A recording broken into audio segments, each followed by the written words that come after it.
I'm Shar Banerjee, and this is Books That Built Me. I'm an ex-executive turned to leadership coach, specializing in people managers. My job is to get people out of that manager headspace and into their leadership growth space. I typically work with clients to build leadership DNA and self-leadership muscles in group programs or one-to-one coaching. But on this show, we dive deep into the stories of other leaders. And it all starts with a book that they believe has influenced their decisions, and now these book lessons are life lessons. Welcome to Books That Built Me. Today, I'm in conversation with Jen Jones Donatelli, and in today's episode, we're going to be discussing The Artist's Way by Julia Cameron. Have you ever felt that spark of creativity flicker within you, only to be dampened by the demands of daily life? Well, you're not alone. Julia Cameron's The Artist's Way is a 12-week self-guided program in discovering and recovering your creative self. This book is a gentle guide back to that flame, offering practical tools and heartfelt encouragement to reignite that creative spirit. And not to be confused, this is certainly not just a book. It is truly a roadmap for reclaiming and nurturing that artist within each of us. So whether you're an aspiring writer, painter, musician, or simply somebody seeking to infuse more creativity into your life, this episode is for you. Let's go. Here we go. All right, so we're talking about The Artist's Way by Julia Cameron today. And just a little bit about Julia Cameron. She's hailed by the New York Times as the Queen of Change. And she's credited with starting a movement in 1992 that brought creativity into the mainstream conversation, not just like in arts, but in business and in everyday life. She's the best-selling author of more than 40 books, fiction and nonfiction. She's a poet, a songwriter, a filmmaker, a playwright. She's commonly referred to as the godmother or high priestess of creativity. And she has these tools that are based in practice, not theory.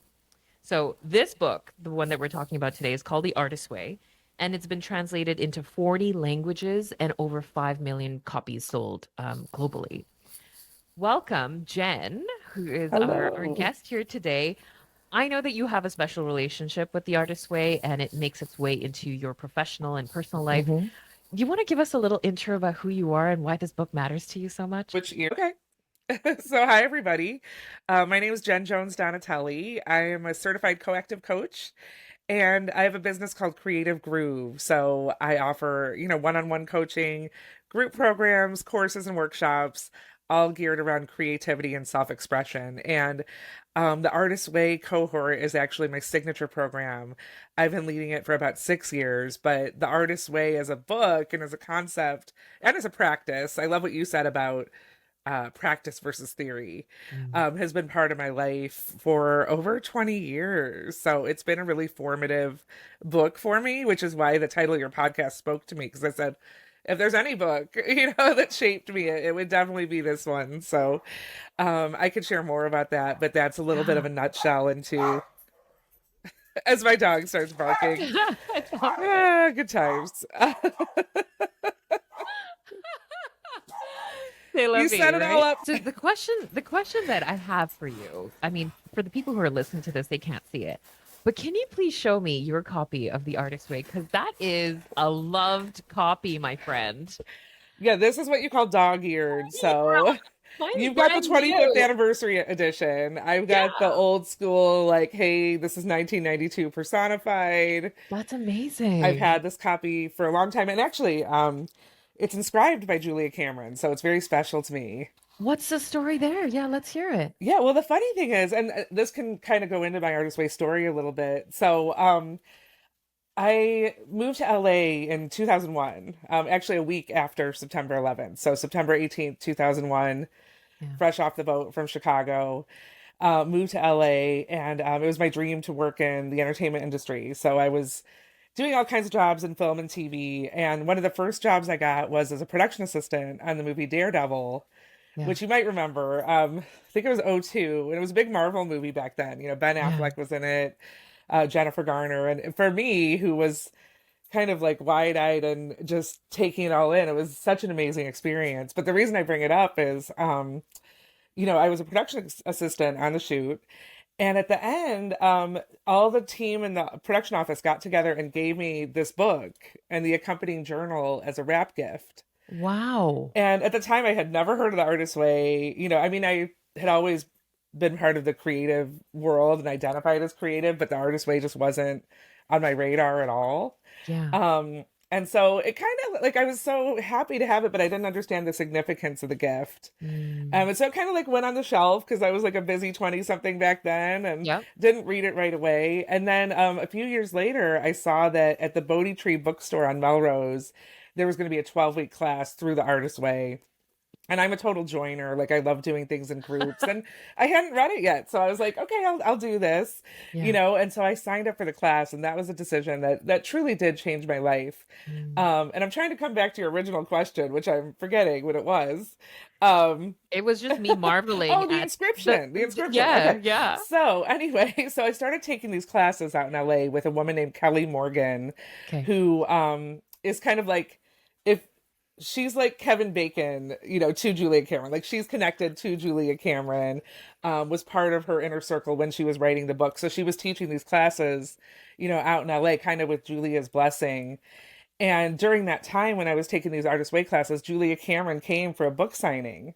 Okay. So I met her, and let's just say if I met her today, the reaction would be exponentially bigger than back then because it was kind of new to me then. So though I Yeah. was excited, she's become such a meaningful figure in my life since then. Yeah. So back then it was just kind of a cool, like, let's go to the book signing. But now it's Yeah. like, wow, I actually have a signed copy and it means so much. And the inscription just simply says, I'll show you.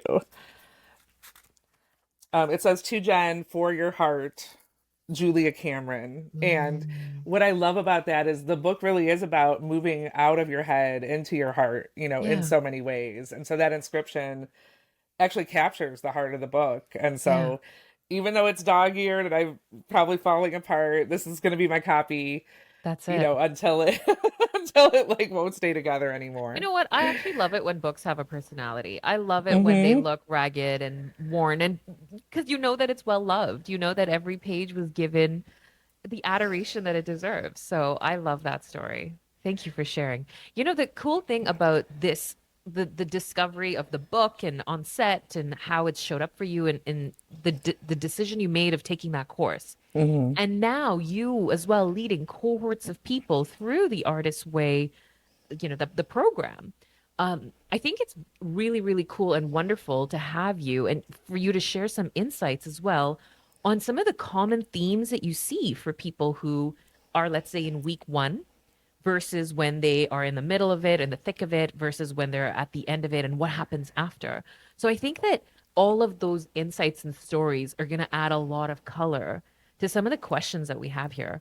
Um, so we'll kick it off with an easy one, right? This one is something that I think most people know the answer to, and some people are completely confused by.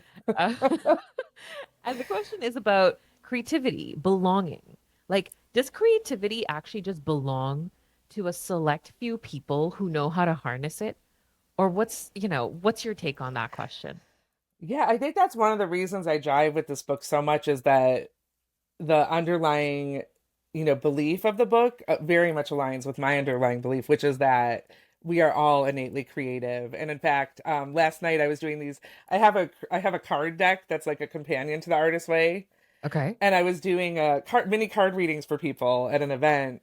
And one of the cards I pulled was creativity is a fact. Mm, And I'm going to paraphrase it, but it says something like, just as your blood is part of your physical body, creativity is a part of your spiritual body, and it's nothing that you must invent. It is simply just part of you, And so I personally love when people say they're not creative or when they're like, oh, I could never, I could never be creative. I could never read that book. Because in my head, I'm just like, let's work together and help you step into your creativity because we do all have it. And sometimes it is just a matter of learning how to access it or coming back to it, coming back to your creativity. Because a lot of what the book looks at is the layers that come between us and our creativity over time, whether that be messages we got from teachers, friends, relatives, society. Um, Often we become separate from our creativity. mm, And so this kind of looks at drilling back down to your creative core And, Mm. like you said, I do believe that we are all creative and we are all artists, maybe not in the traditional sense where we're Right. singing opera or, painting watercolor all day, but this book is really about being an artist of your own life. Mm. Yeah. Oh, I just a moment of silence for creativities in your blood. Just a Yeah, and moment of that's not silence my for that. brilliance right there. Mm. That's straight off the Mm. the Julia Cameron card deck. Oh, But I yes. I just I just that's so there's so much truth to that. And so, and as the whole I could never do that or like no, that's not for me. The question that is nagging at me is like when people or when people are curious about creativity as a whole, what keeps them from being creative and embracing that creativity within? Well, a lot of it is those what she calls in the book core negative beliefs that maybe we've Yeah. had instilled in us, and I like to call those seeds that turns into weeds. Oof. They Okay, another do. moment of silence.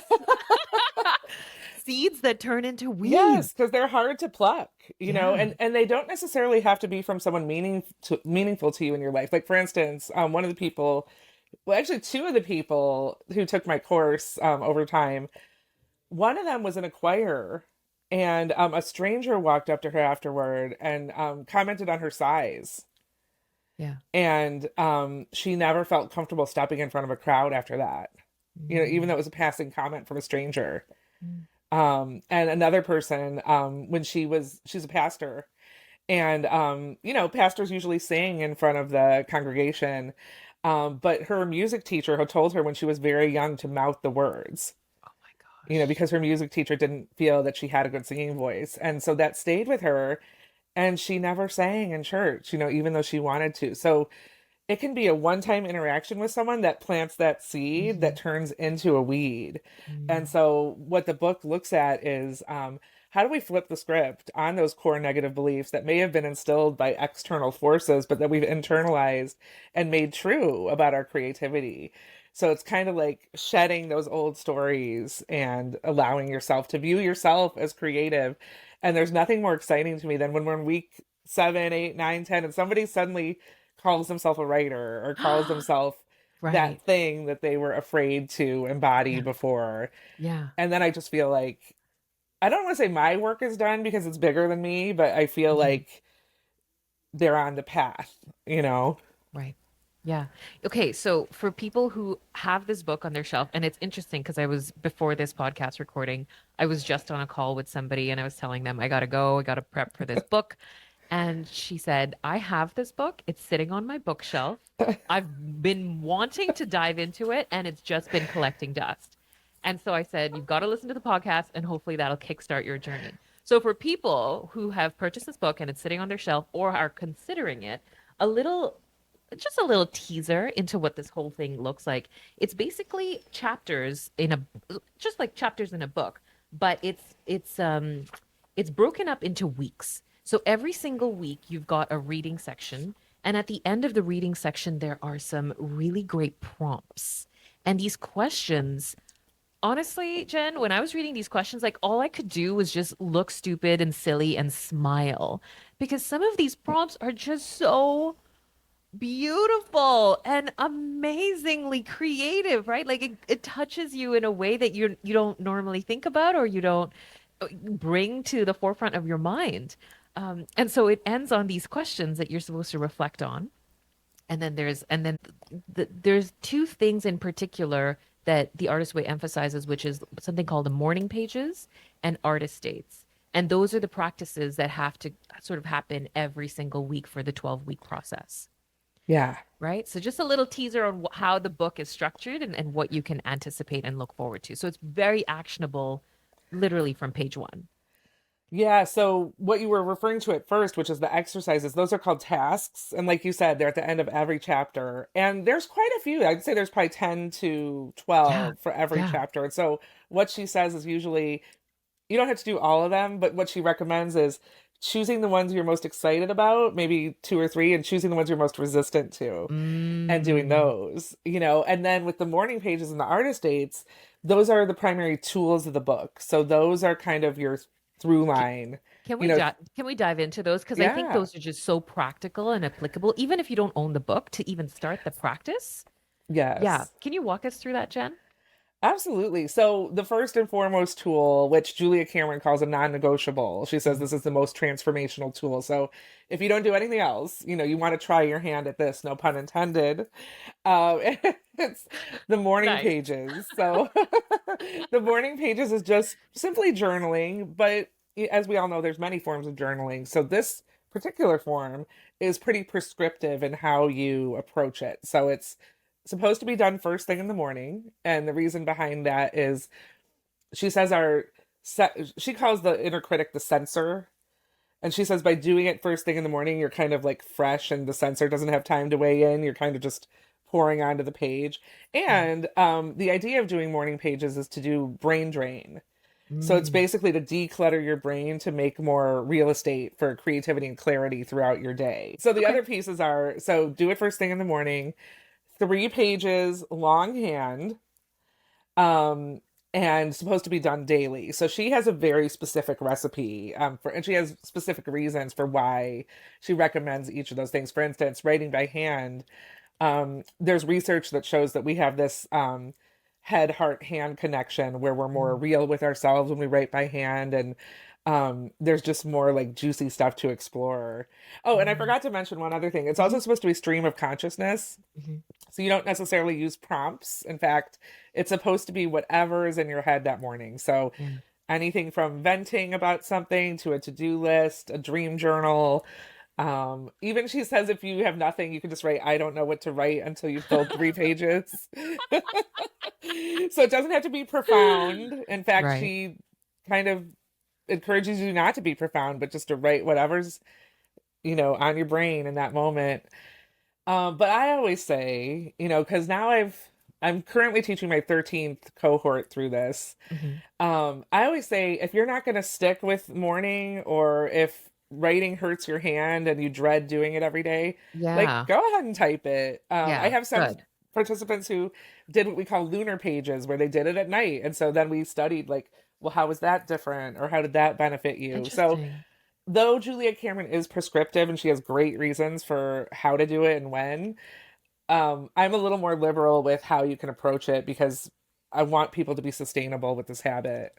I love that. And I just want to call out the power to me in starting the morning, or if you do it at night, whatever, but starting in the morning with the pages. There's this part in the book that talks about how if you're in the creative mindset and you want to create so badly, the default thinking is the thing I have to create has to be good. And so Mm. when you practice whatever without judgment, like whatever is out of your brain is out of your brain. I think i think the reason this is so transformational is that it's the practice of not necessarily having it all perfect all the time. And that done is great. In fact, done is actually what will contribute to the creation of good. Also, this idea of having a beginner's mind, Yeah. allowing Yeah. yourself to be bad at something before you can get good at it. And in coactive, we talk about the different levels of learning, where you go from uh, unconscious incompetence all the way to unconscious competence.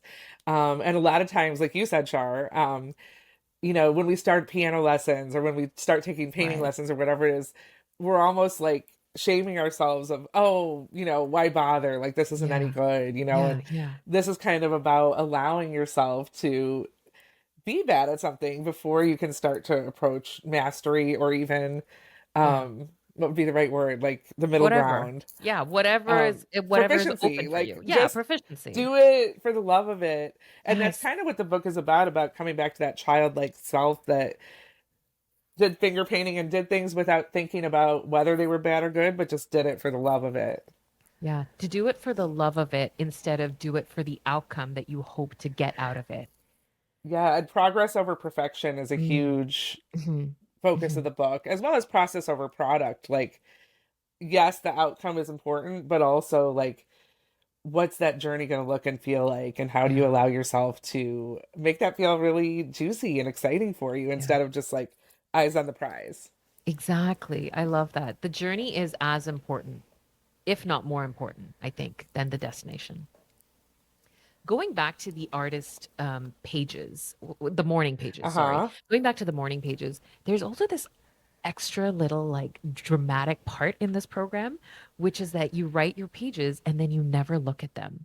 So you put them in a folder and you are not allowed to reread them. You're not allowed to judge them. You're supposed to put it away until a certain point in like week 10 or something when or Yeah. 11 where you get to see it.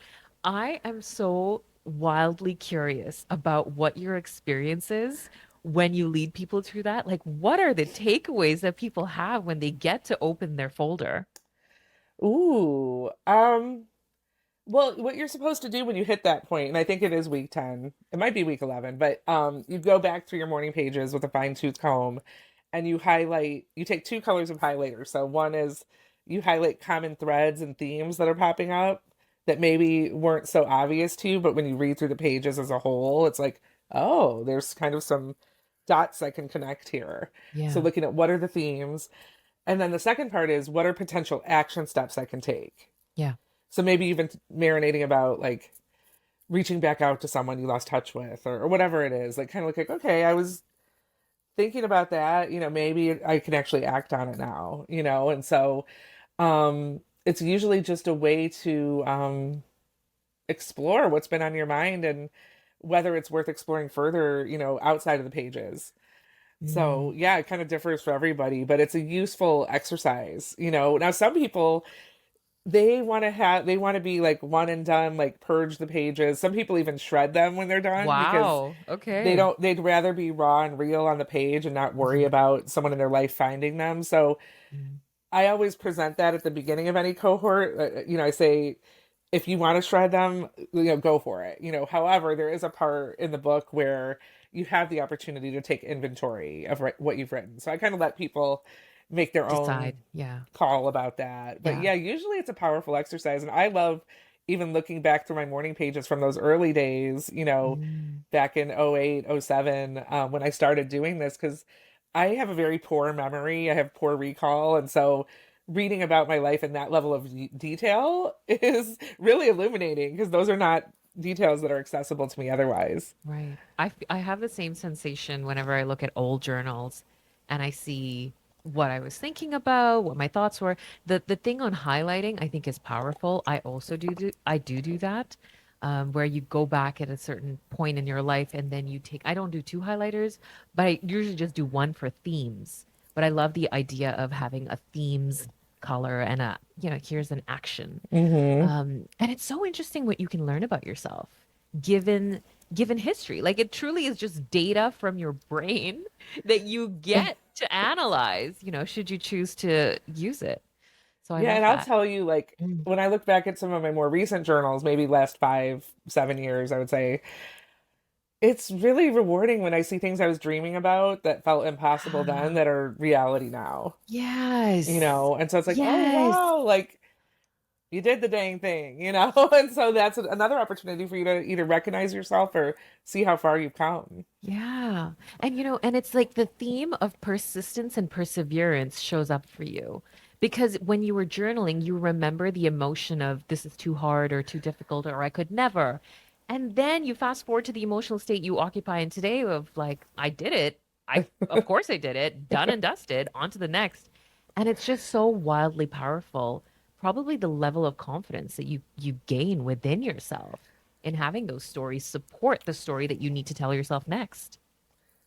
Yeah, or it can be a signal to you if, let's say it's 6 years later, and you're still kind of talking about that thing, but you haven't done it yet. It's like it could be a Right. check-in of, okay, has this dream expired or is this still present for me? And how do I finally activate it so that a year from Mm. now, I'm not still wishing and dreaming about this in my journal, but I'm acting on it.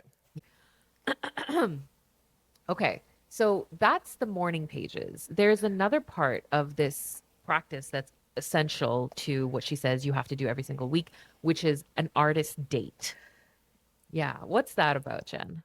Yeah, so that's the second tool of the book. Mm. And I'll share something interesting after I give Yeah. the kind of description of what it is, but it's basically once a week you're supposed to go on a solo outing. Yeah. Usually it's supposed to be an outing where you do something that fills up your creative cup. And this could be anything. It doesn't have to necessarily be going to the playhouse for a night, although it could be. But it Yeah. could be wandering into a record store, checking out a new park, walking around and noticing details in a way you might not otherwise.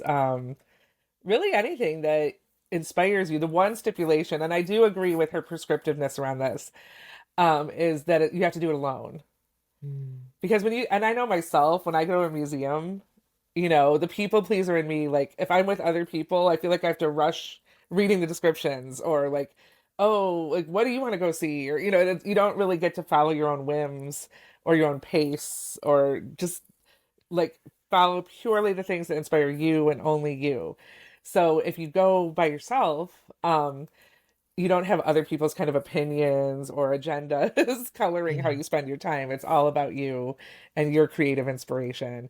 And I will say the morning pages and the artist dates work together in a very cool input output cycle because the morning pages are about decluttering your brain, purging onto the page, and then you create space for that inspiration to come in and inspire your Yes. creativity. So it's like this really cool input output cycle. And she says this in the book, and I've seen this as a facilitator every single time. People are very diligent about the morning pages, but they are not diligent about the artist dates. They'll sacrifice Really? them. And it's because the morning pages feel like work and the artist dates feel like play. And people lean into work more than they lean into their play. Yeah, so I call people out. I'm like, hey, it sounds like everybody's on top of their morning pages, but what happened, to the weekly artist date? Because Yeah. it's part of it, and it's often goes to the bottom of the list after everything else. So this is about keeping those two things equally priorities so that you can get that maximum creative benefit from it. I love that. Thank you for calling that out. That's such an important detail, I think, for anyone who's kind of just listening to this and saying, well, I kind of want to jumpstart my, artist path. What can I do? I love that you said there's a cycle to it. There's a dumping ground and then there's a expansion to allow for more creative sparks to come in. And so you've got to do both of them. And I love that you said it's very important to do it alone instead of Hmm. with somebody. It's harder to do it alone, but it's worth it to do it alone. Yeah, and I always say if you're a busy parent or there's something that would preclude you from going out on your own, even if you do a family outing to the farmer's market, wander off on your own for 10 minutes, Oh, love go that. taste some things or, Yeah. just go to a booth that you want to check out, but make a Yeah. micro within a bigger outing. Or I've even had couples go to a play together and sit separate. You know, some people are like don't like to spend time without their spouse, which is something else we can explore together, but some of them are like, I never go anywhere without them, Yeah. and so that could either be an invitation to start trying that or to Yeah. figure out ways Yeah. where you still get your own solitude within those shared Yeah. experiences. Yeah. I love that. So here's the question that I had for you. A lot of the examples we talked about today, they were watercoloring, going to a play, they were about, writing. And so a lot of the listeners of this podcast may not be thinking about artists from that format. And so what I really want to sort of dive into is, if you don't see yourself as somebody who is creating a canvas and, putting colors on, or somebody who's writing a story from their imagination, or those classic definitions of what creativity is. Can you give us some instances of the people that you've worked with who are, you know, going to work and bringing their creative self with them? Like, what does that universe look like? Yeah, well, I actually think, and I talk about this a lot, that the title of the book is a little bit of a disservice Mm. because people hear the word artist and they tune out. They're like, I'm not Right. interested in being an artist. I'm not an artist. Not my thing. And really, this is about creating or designing a more creative life, Mm. no matter what you do or what you're interested in or what you're passionate about. So I do love the title The Artist Way, but also Yeah. I think that there's a lot of misconceptions about what the book is because of that, you know? So yeah, I mean, I get all kinds of people coming to the cohorts. Like I mentioned a pastor before, I've had accountants, I've had sculptors, I've had musicians, I've had people who do ceramics, you know. Um, I've had people who run nonprofits, like really people from all walks of life, all ages. Even in the current cohort, I have people in their 20s up through 60s, maybe 70s, but I'm pretty sure 60s. But it attracts people from all walks of life, all professions, and I like to say it's about finding your own version of artistry in the world. Mm. So yeah, maybe you're not going to use it to kickstart that goal about writing a novel, or maybe you are, you know. Yeah. But it's really about what does creativity look like in my life? Where do I feel like it's missing, and how do I Mm. infuse it again? So Mm. that I'm kind of leading my, you know, realizing my highest self around my creative potential. Yeah. Yeah. You know, it almost sounds like what you're talking about is that there is a misconception with Mm. when it comes to the word, being creative or a creative is, what do you think is the most common misconception of what it is to be an artist? Well, actually, one of the things I do in the first class, and this is fresh because I just started another cohort, so this was a Yeah. few nights ago. We do real artists are, and then everybody Mm. popcorns out associations. You know, one Mhm. person said paid, you know, one person said well known. Yeah. So it looks like what do we think an artist is, and how do we distance ourselves from that definition? Right. You know, so we, again, it's all about societal messages, or like what she talks about in the book is a lot of kids are told by their parents, oh, it's great if you do art until about age 14, 15, and that's time to get serious because being an Right. artist isn't a real profession. Hmm. You know, and a lot of us were told that in one version or another. I had a friend who he really wanted to be a journalist, but his whole family was in the banking world, Okay. you know, and he felt like he had to kind of follow that family path. And so he set that dream to the side, you Mm. know. But now, and actually, this is a little bit of an aside, but it's related to the book. He became a shadow artist where Cool. he kind of sits on editorial boards for newspapers and helps media outlets financially because he believes in the work, you know. And so what a shadow artist is someone who's kind of artist adjacent. So she talks about this in the book, you know, someone who dreamed of being an actor, you know, may become um a theater patron, or someone who is an agent for actors or that kind of thing, where they're still in the mix but maybe they're not living that particular Yeah. dream.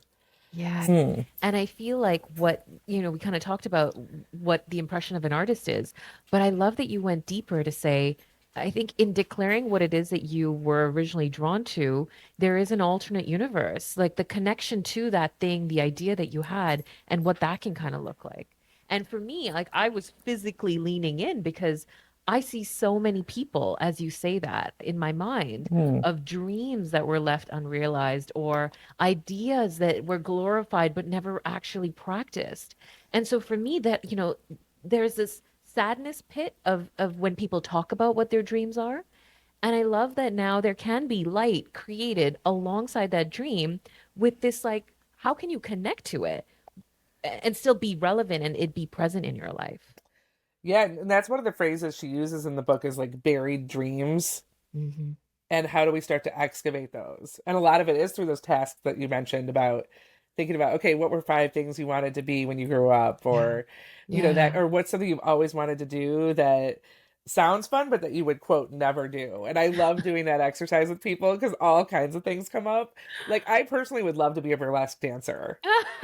Um, Yes. that said, the furthest I take it is, you know, going to classes. Like the idea of getting on stage is like, whoa, you know, but those urges and dreams have messages for us that are Mm. important to listen to.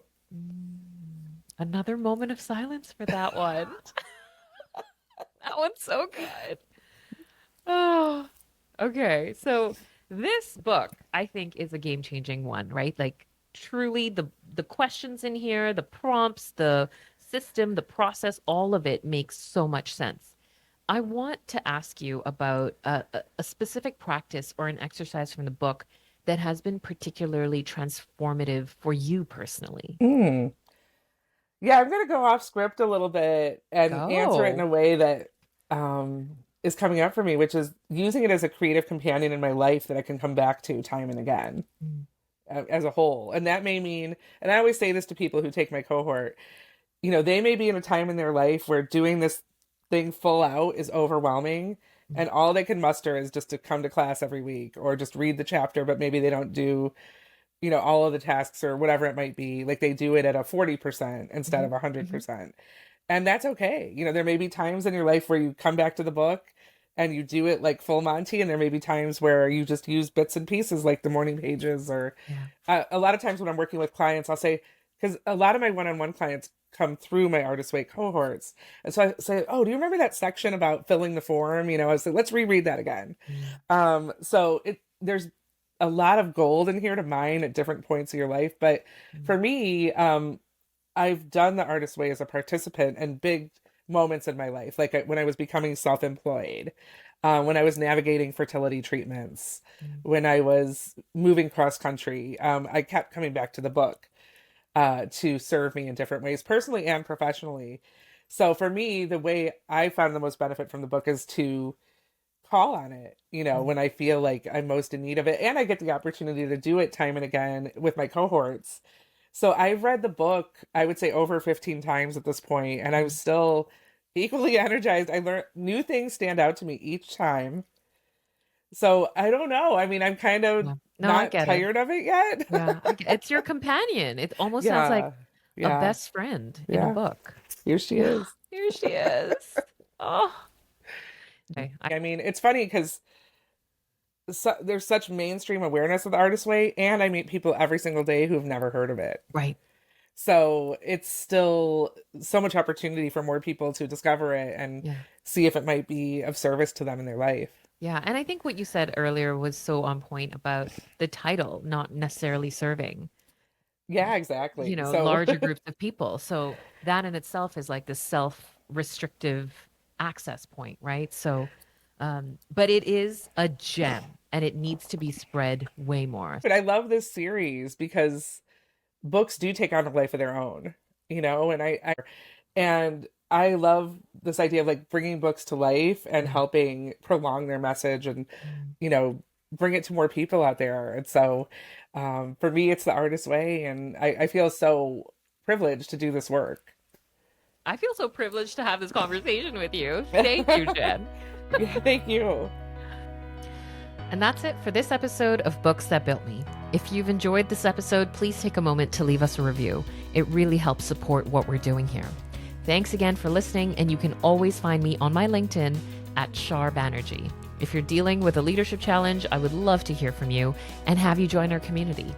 And of course, I will talk to you next Tuesday on a brand new episode of Books That Built Me.